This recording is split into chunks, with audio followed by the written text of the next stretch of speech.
We're going to be starting off with ROX on the blue side, and they have done their research here. Going to ban out the Jax. So far scored 3-0 on that pick. Got to take that away. Banning away the Ultra Comfort, like you say, Valdez. Speaking of comfort, Linderung has been drawing a lot of Vladimir bans, and in general, we've seen Vladimir banned almost exclusively in the second half of Week 3. So one of the big adaptations does mean that Gnar priority and also Gangplank priority will go up, so we'll see how that tracks out. Had a lot of mid lane focus in yesterday's games. Malzahar taken away here. Lava's been playing some new stuff in solo queue. We know about his Galio, believe that will be a first pick if left open, but it's going to be banned away again. I've been noticing Veigar, and I'd love to see some Veigar play after we got, what, one series where we had Veigar versus Azir twice in a row. Since then, no Veigar. Yeah, Pawn definitely one of the first to bring him out over in the Caspa Cup, saying, hey, this is actually a good pick, Unsealed Spellbook. You can get the nice cooldowns on your flash just to engage on people and for that escape as well. Definitely something we might see here. Braum, another big pick down on the support side, and based on our slides earlier, and the support's doing their great job, he and Mata going to be banned out here. In case you're joining us after watching some NA and EU action, we are still on patch 8.1, guys. We have not updated to 8.2 yet. Expected to be on Tuesday. So, as you can see on the bottom of the screen, patch 8.1, still going to be Relic Shield bot lanes. No Kalista in the bot lane for game 1, so Ezreal and Kog'Maw, the two big 80 carries available. Deft, very scary on the Ezreal. I wouldn't want to give that away. The question is Songyun very comfortable on that pick, or do they just go for something else, such as the Zoe? You'd also be giving up Sejuani in this situation, but Zoe and Kha'Zix have some synergy, and Songwon is known for his Kha'Zix. So I'm interested to see, because KT in the past would highly prioritize the Kha'Zix for score, but this season, he's 0-2 on the pick. They've already banned away the Galio. That's best friends forever with that Kha'Zix. So you'd imagine Sejuani priority would be high for KT Rolster. See what Pawn's answer is to the Zoe as well. Azir, been one of the standard lanes. Ryze also available, so a lot of pseudo capable lanes, not lane counters, but still strong lanes available. This is going to take away the Gangplank as a power pick in the top side and allow Linderung to once again take on the lane bully role. Yeah, it's interesting to see that Zoe first pick with all the other power picks available that you were talking about. We've seen a lot of Galio and Malzahar recently being picked into the Zoe, so with both of those banned, they say, hey, let's just go ahead and pick that up. But as I said before, you're giving Deft one of his main picks on the Ezreal. So that means they give up the Sejuani. If ROX want to take it, they could still take Kha'Zix over Sejuani because it's ROX Tigers who want to snowball top side, and Kha'Zix's ability to really train through a top laner like the Gangplank. So we'll see if KT's trying to play a dangerous game here, opting into potentially a lot of top lane focus on the side of ROX Tigers. So we are going to go with the top 380 carries accounted for. Kalista banned, Ezreal versus Kog'Maw as the matchup. ROX Tigers a lot of comfort in playing around Songyun. To what degree we don't know yet. The Genesis of the draft hasn't fully been completed here. Would expect to see either a top lane matchup into Gnar or a jungler prized here. Sejuani, we mentioned a couple of times, is going to be taken, so they're going to halt down maybe some of the attention towards top side. Still can play around top with the fleet footwork. It's not quite the Kha'Zix, as I wanted some Veigar. It's flashed for a moment. Lots of different picks flashed here, even the Jace. But it is just going to be the Ryze, as you did expect. Good matchup into the Zoe, but also nice side lane presence. We are going to get into the second phase of banning here. Still no supports picked with that Braum banned earlier, so we might see some extra Braum bans here. KT have the LCK 2018 special, the Gangplank who can influence other lanes without teleporting, Ryze who can take teleport and has a semi-global. Rotations for KT Rolster in this game. A lot of options already, and a safe laning matchup in the mid lane for the Ryze. So a lot to like about the draft so far. ROX still putting things together. Gnar banned away on red side, so that's not going to be the one counter pick available against the Gangplank, but it's turning into more of a comfort lane for Gangplank around the world, and specifically in Korea. So Linderung looking at his champion pool, the Vladimir ban, the GP accounted for. Camille was the most likely, it's taken away, and now, unless you really want to opt into something like a Jace, Jace and Ornn kind of loom as the most likely picks for Linderung based on what he's playing this season. I'd love to see Linderung try his hand once again at the Jace. Didn't have too much success. I don't really know what the sign is about. It says Smeb.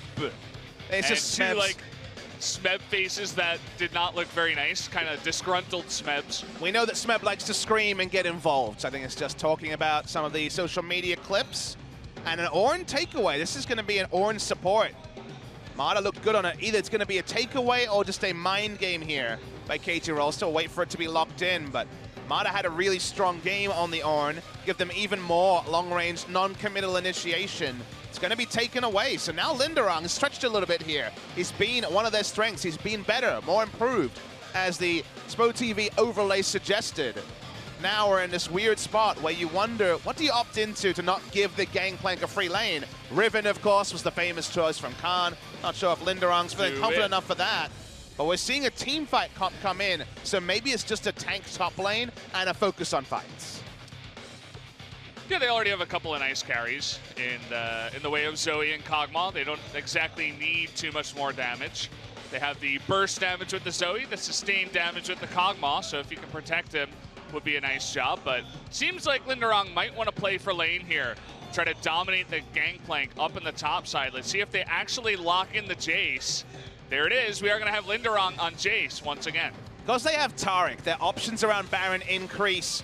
Sejuani and or Taric can be tanking it, so they feel confident enough to pick for lane against KT Rolster. But definitely if ROX have the Jace fall behind, they'll be in struggle street, and then you see KT Rolster, who have scaling, strong long-range initiation. They have so many options here. The only potential weakness is if we see a lot of front foot play around the enemy red side jungle, try to counter jungle score. Counter jungling as Zac was kind of perfected to an art by both SKT and Longzhu as we got to the end of summer 2017. So we'll see if they can make score accountable. If I see a safe farming phase for KT Rolster, how can you look past such a power draft in Korea?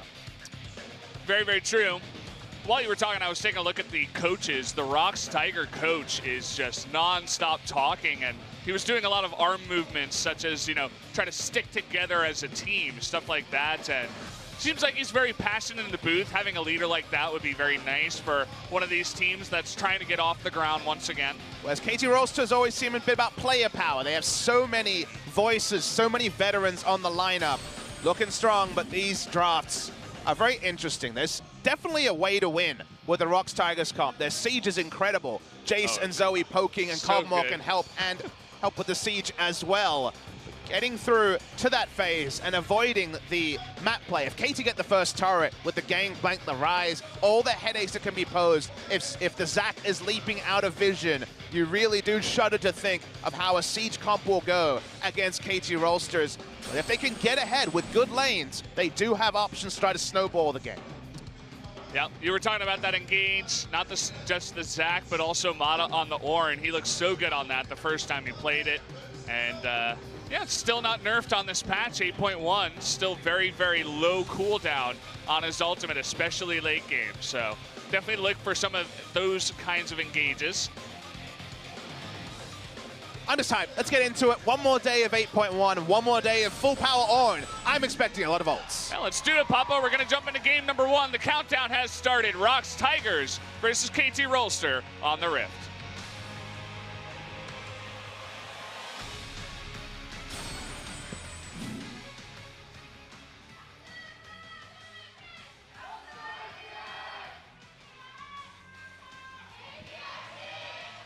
Fans are out in full force today. Pretty much a full crowd here. Actually, even the second floor has got lined up in the back. All the seats are taken.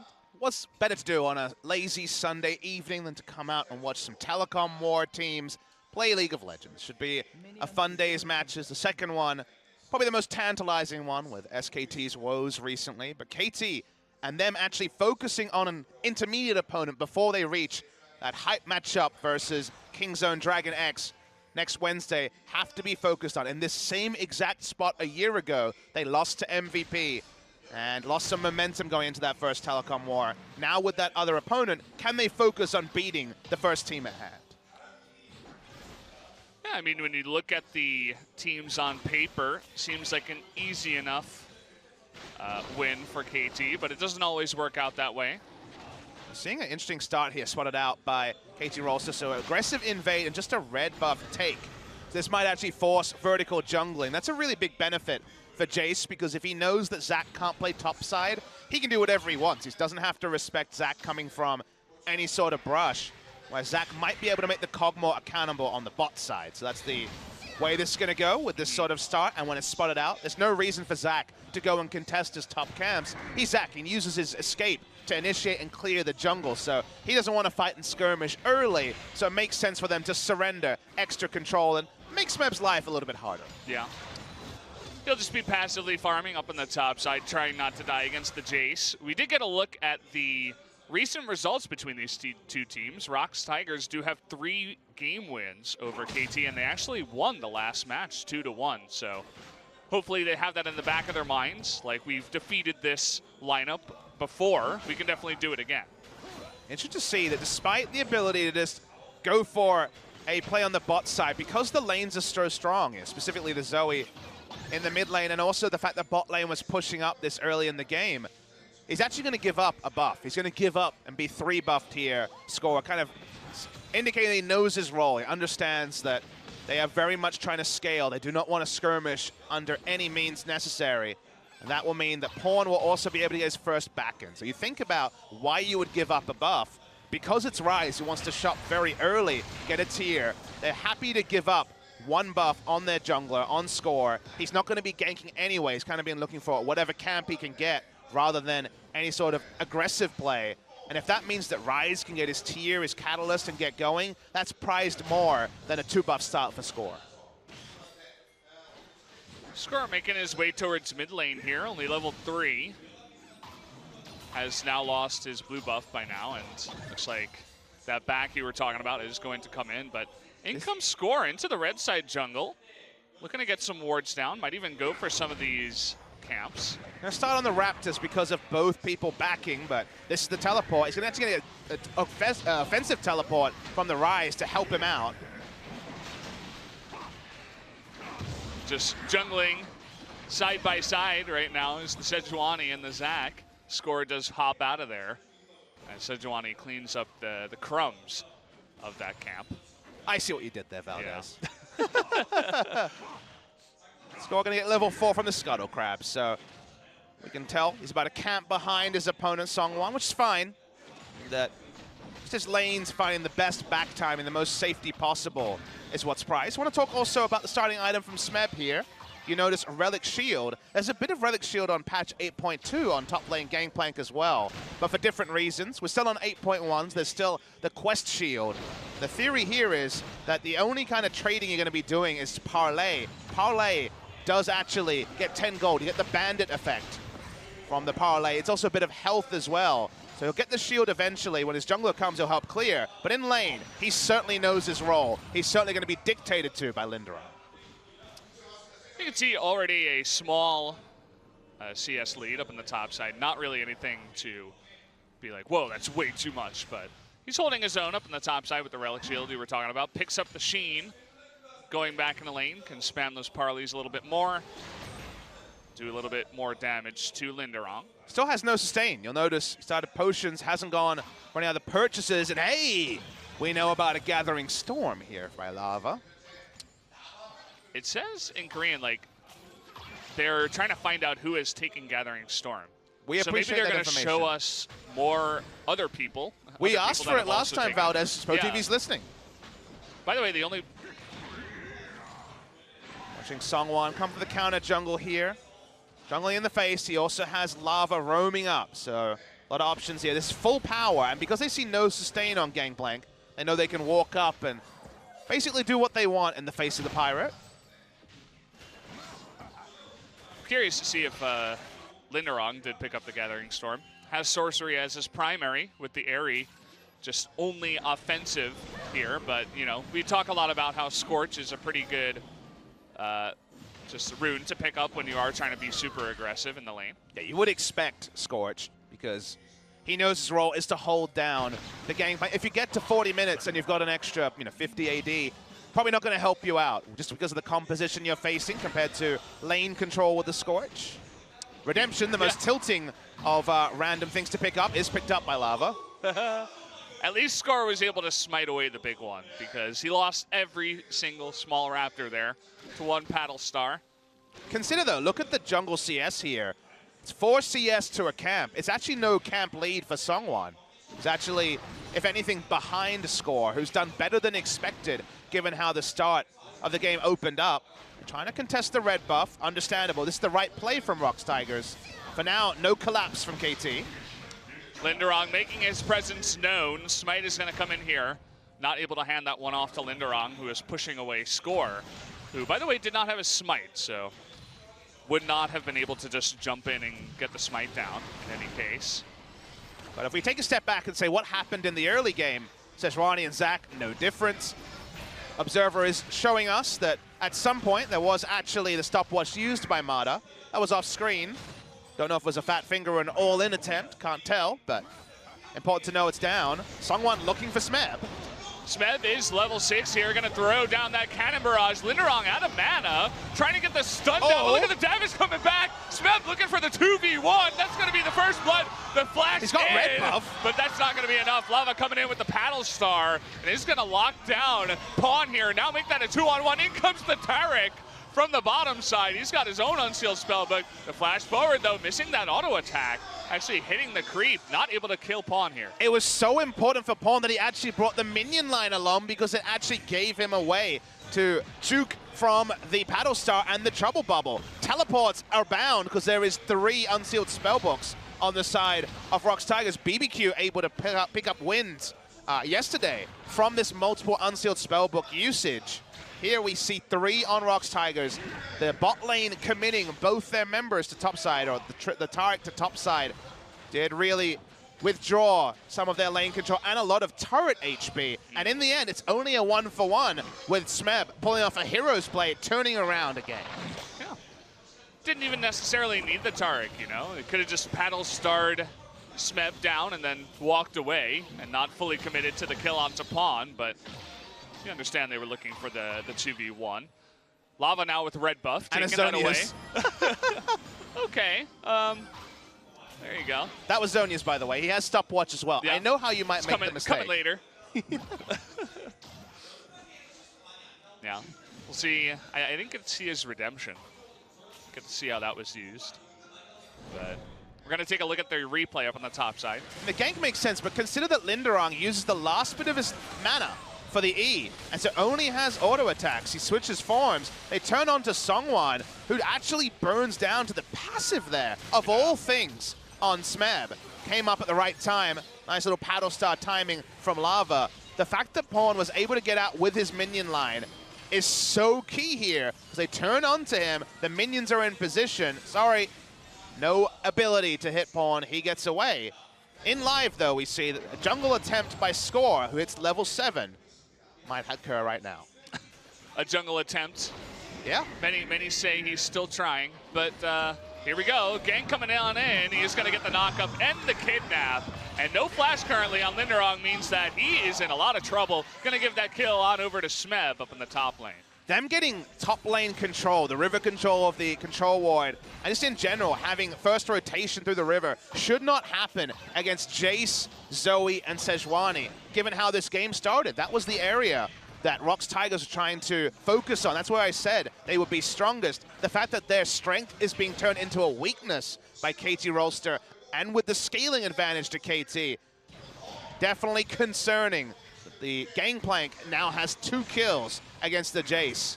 Might be 10 CS up, but nothing to write home for Linderong. Well, you talked about the 2 kills. Trinity Force picked up right now by Smeb, first item. He's going to begin to do a lot more damage than just the 42% kill, or rather damage participation that he has right now.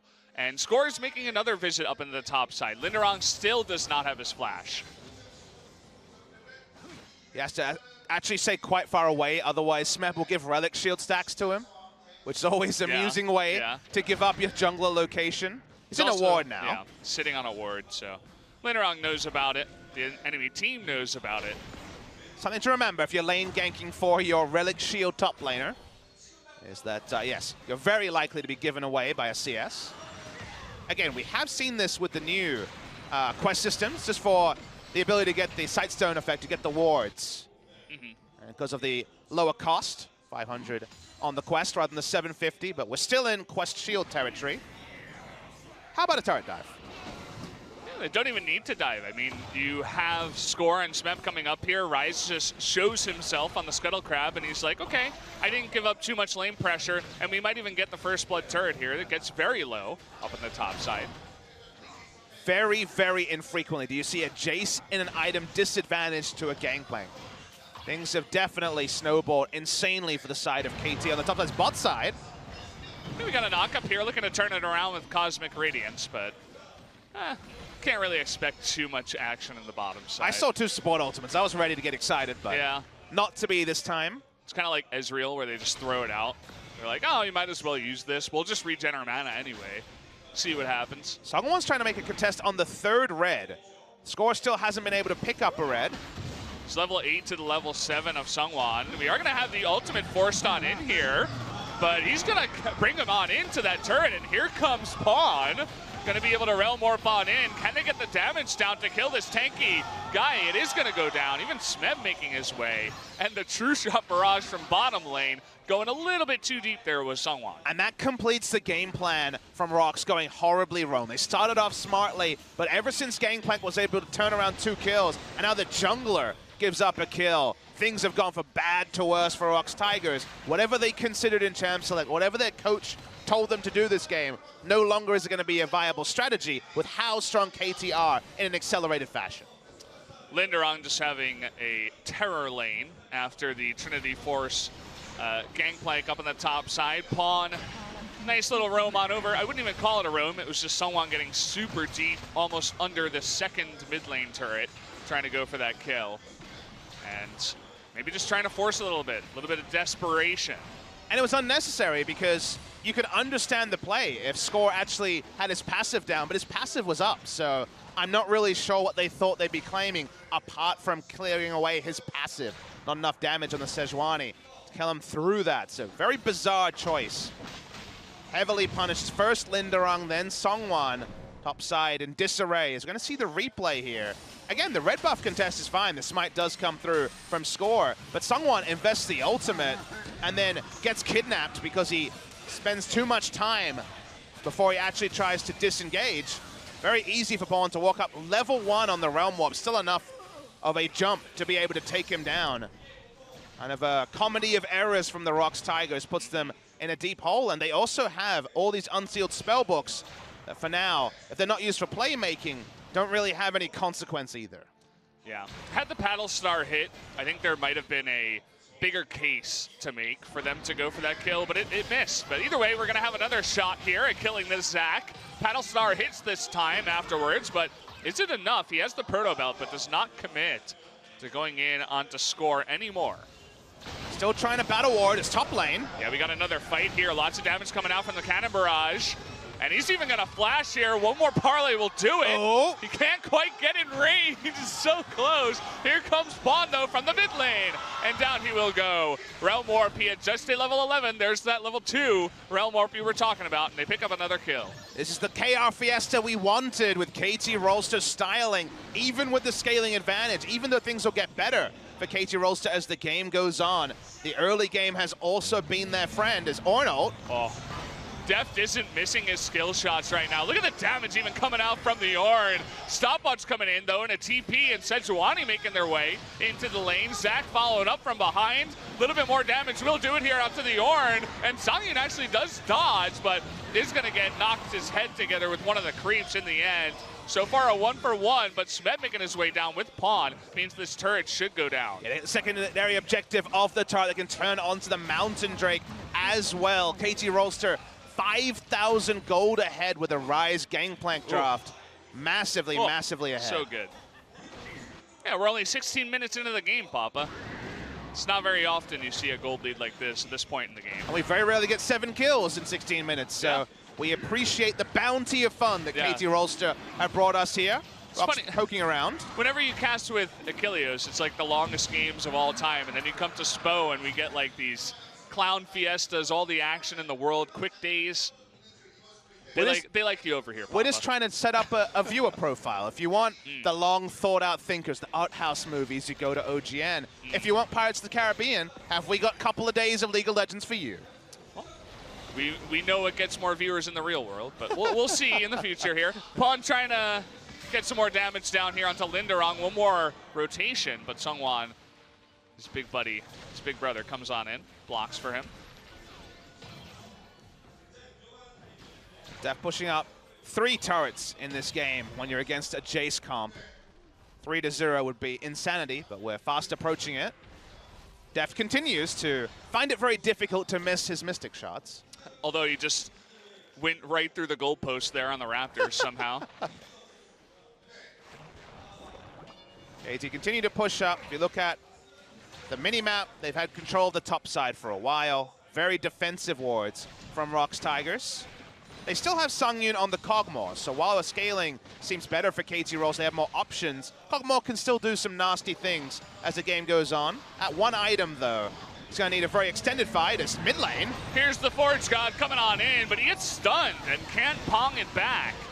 So they will not have the full engage they were looking for. Smeb now trying to lay down a cannon barrage and some barrels. He's going to hit down the key there underneath the turret. In comes Score now, and even the Realm Warp trying to go for the kidnap, but Lava does have his stopwatch still. Gonna get the sleep onto Ornn here, but does dodge it with his W. That's still available on this patch. We can just about breathe, Valdez, but KT Rolster are playing like they have a 7 p.m. appointment with how fast and loose they're playing this early game. Gold lead has now grown around 6,000. Def happy to poke in the mid lane, even though 1 Paddle Star will probably kill him at this point. It's against Morellonomicon and also the Haunting Guys coming through from Lava, who's no joke. He's the only person who you can kind of give the pass mark for the early game. Yeah. Rest of his team been wayward. You can see Deft. He never lets up. He's so annoying. The worst kind of Ezreal to deal with. Even trying to get in there, but not quite close enough. Does sail wide. KT getting to work on the Rift Herald at the same time as pushing mid. Def now at full health.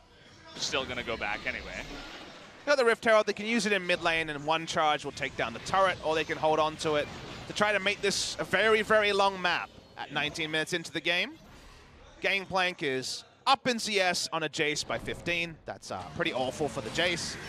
Seeing a replay of the turret dive. Once again, Seongwon tries to come in with the ultimate. Last 3 have all gone a bit wide in one way or the other. Smeb uses his ult, waits for the barrel. No one is ranged, so they can't actually kill the barrels under the turret. So they're able to clean up Taric, and then Score decides, let's keep going. Yeah, nice timing there on the stopwatch by Lava. He's had a pretty good game on the Zoe, all things considered. His team around him isn't really having the most fun game. He's sitting at 2-0. And going for that just straight damage route. No Frost Queen's claim. No BS for this Zoe.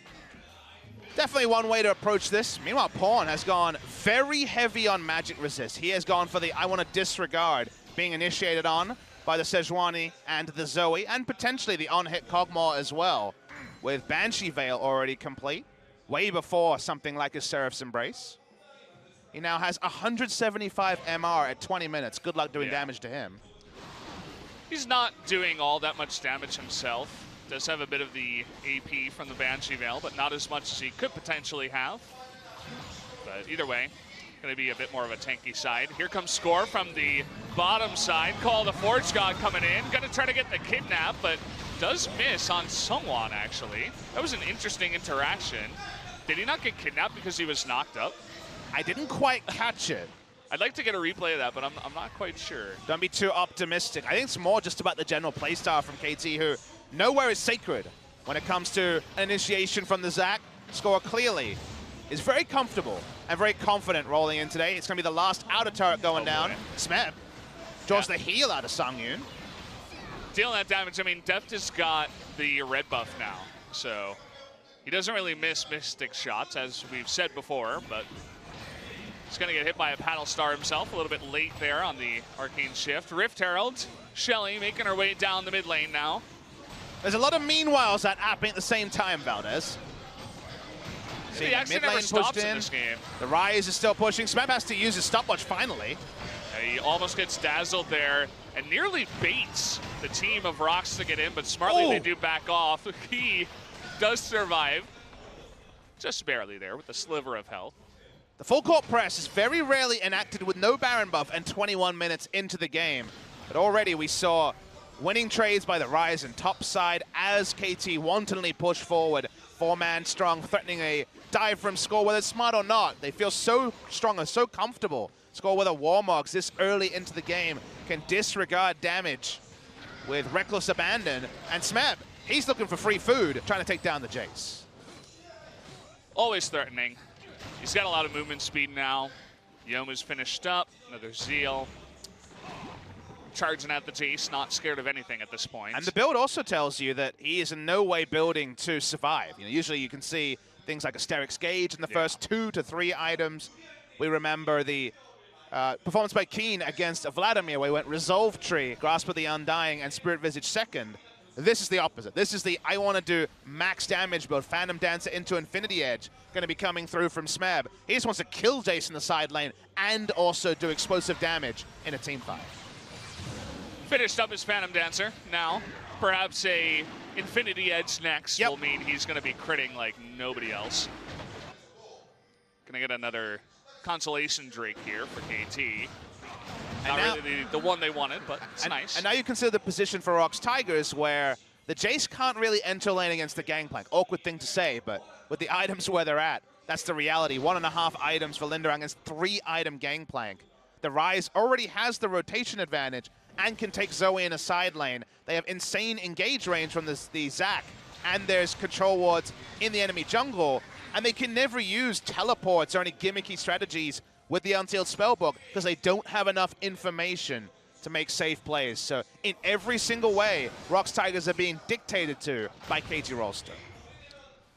It's a nice shock blast by Linderang, but as you said, he's just trying to survive right now against the Gangplank. Even Scorer making his presence felt in the red side jungle. Sungwon even scared to check his own jungle at this point.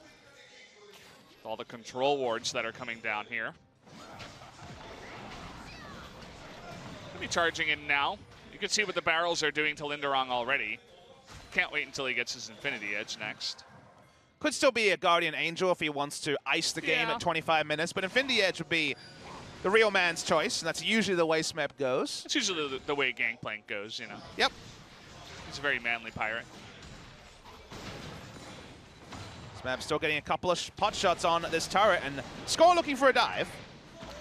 Trying to bait that in. In comes the Cannon Barrage. Nice interrupt there by Sungwon. He's even going to lay down the ultimate, but there are 2 other people behind him. Here comes the Forge God. Can he land it? Should be a kill. Looks like he does not even get a chance somehow. I guess he messed up. He could have also been trouble bubbled. I didn't see. He was off screen there. Yeah, it might have been. But no secondary connection. Was looking for a ranged interrupt. That's the only one made sense. They're going on lava. Whoa. I've never seen him asleep and as a puddle of goo for 3 seconds. That reminds me of that old show. It was Alex Mack, I think. Did you ever watch that one? Yeah. Where she used to turn into like a puddle of goo? We're aging ourselves. Why do you always age us, Brendan? You're supposed to be the young one. What? The Secret Diary of Alex Mack is super old show. That was one that I was even young when I was watching that. My brothers used to watch it a lot. My 2 older brothers, but I'd always watch as well. Pretend to know what was going on in my little 5-year-old brain. You've come a long way from there, Valdez. Yeah. Now you commentate League of Legends. Now I talk about esports. You make it even better with your hyuk style laugh. It's great. Oh, boy. I appreciate your commitment to your character. Yeah. I am the American on the broadcast. People don't know this, but you're actually some of the American culture here. People don't know this, but you're actually a refined intellectual when you're off the broadcast. You know, like very snooty. What exactly do you mean? Oh, League of Legends. Well, the League of Legends has been exclusively played by KT Rolster this game. Lava's in that awkward spot where he feels like he's flex-queued with 4 other people, and wondered how this went. Yeah. Zoes have kind of been that way this week. It feels like the Zoes individually have been doing fine, but around them, the roaming that certainly Rise does as a counterpoint to the Zoe has been very effective. We've seen a lot of Zoes isolated. They've got some sick damage items, but if a Baron buff's there, if the tanks are strong enough, they can disregard the first few rotations. Sungwon in particular has kind of been ulting on site to Zax a bit too much in this particular game, and now they find themselves in such a deep hole. Only Baron buff can really cement the game for KT, but it doesn't feel very far away either. Yeah. You're talking about the Sejuani ultimates. I think every single one has hit Zach. Or missed. Yeah. It's been aimed at Zach, I should say. We might see another one here as he's coming behind score, but now Songyun in a little bit of trouble. In comes Mata. Lava trying to be the helper here. But coming in from behind the flank, another one hits Zach in the back, but they are going to be kidnapped on in. And he's got a Warmogs. They're just not going to be able to kill him here, even through the Cosmic Radiance. Juan coming on in, saying goodbye to the Kog'Maw. And just Linderong in the back, awkwardly not able to do anything as his team disappears. You got to wonder what Score said to Sungwon in solo queue, because it's personal between these two. I understand the ROX coach said, you need to battle ward, hold down the Zac, but he's taking it too far, Valdez. He needs to calm down and do something to this Deft, who's free farmed in the game, to the Gangplank, who's 50 CS up a Jace. That's cool to say. They got the Baron buff that I said would be the worst ever scenario. We're going to see the replay. Score starts to fall low, but he was ulted at full health because that's just the way that the ROX Tigers roll. Mata having a nice performance on the Ornn this time around. Gets the double knock-up onto the bottom lane. And then just a lot of cleaning up here from our favorite Fiesta on the Sunday morning. Sunday morning. It's an esports morning, Valdez. Yeah. You know it's true. We started at 5. It was a little bit early. I remember when I first started casting LCK. Like, 5? Really? And a lot of people come into chats or respond to when we talk about this stuff, and they're like, what are you talking about? I have to wake up at 7:30. Yeah. And while I lived that life, you know, I had a career before I was a caster, and I understand that pain. We also finish at, you know, 12, 1 a.m. So, you know, we're just living different lives. Not here at Spo TV. That's true. At least. The 10 p.m. dream is real. Yeah. 10 p.m. is a very common occurrence in this studio. We've had like 11 p.m. night. Maybe it's the area we're in, because of course we're in Gangnam here, which is a very vibrant city, whereas Sangam is, you know, a lot of different media companies. It's a lot more buttoned up. So maybe the players come here and just get excited and want to go and sample the nightlife and also just get on the Rift and press all their buttons.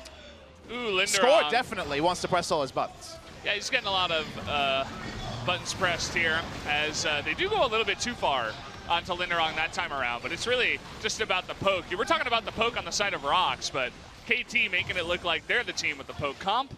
It's just because they're so far ahead. I mean, Score is playing Zac like a poke champion this game. Every time they're under a turret, he just dives in, wants to do 500 damage, wants the highest DPM Zac performance of all time. Yeah.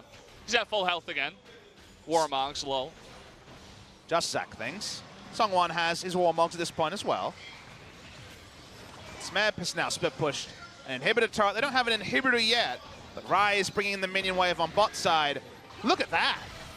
Okay, they're going to do a nice bit of damage here. They might even get his passive. Oh, man. Will it happen? It might not happen. Okay, finally it happened. By the way, Kog'Maw died at the same time down underneath the turret.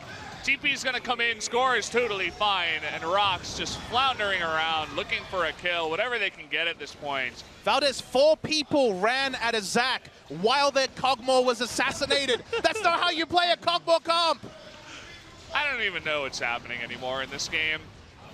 ROX, I mean, they go 0-2 to King Zone, having a little bit of trouble. Oh, the Zoe gets another kill, though. That's nice.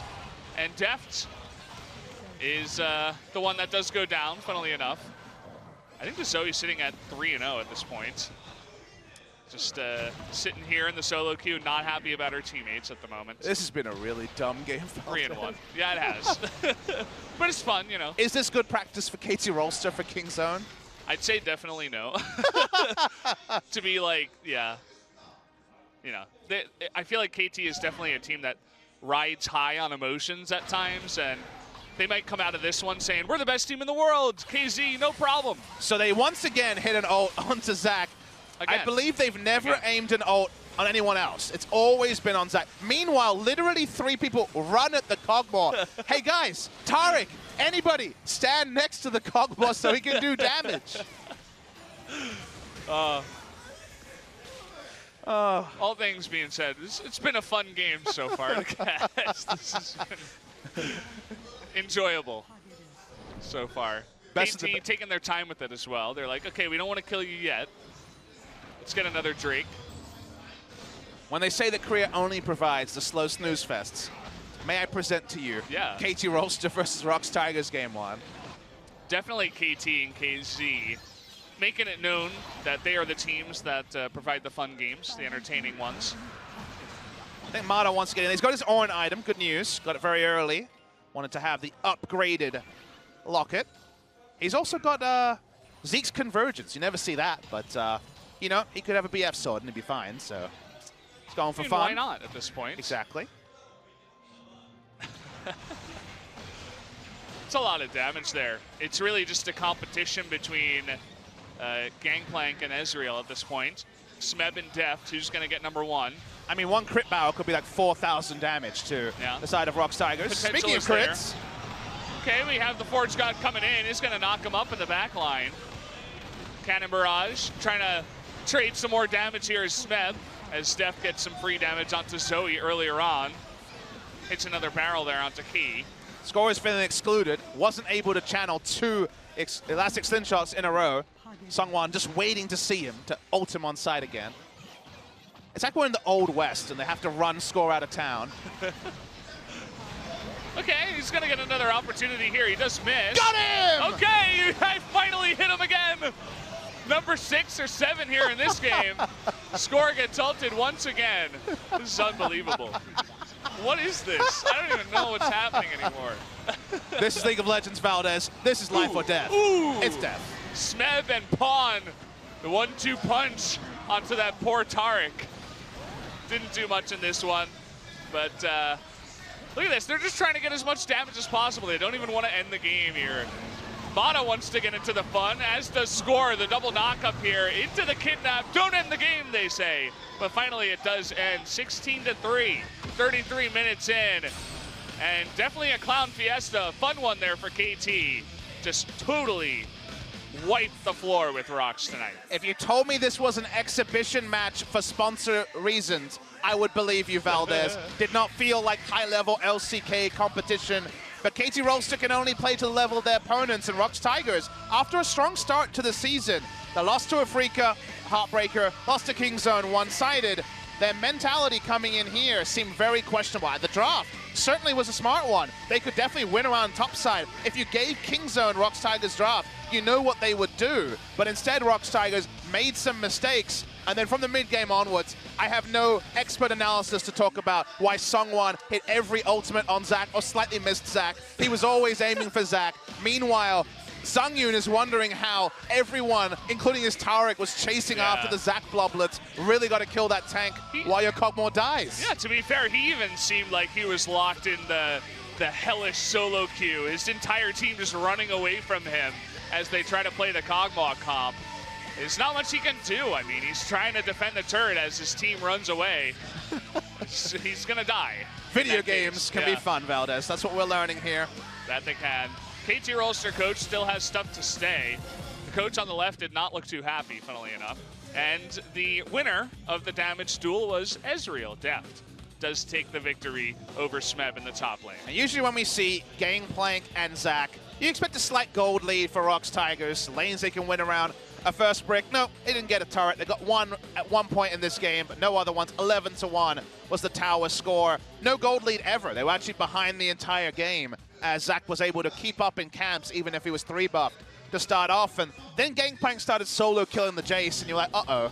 And it only got worse from there for ROX Tigers. A fun game, like you say, 33 minutes of bliss for people who like sick outplays and diving into turrets, not a great one for ROX Tigers. We can hopefully get another game like that here for game number 2. We're going to go to a quick commercial break. We'll be right back.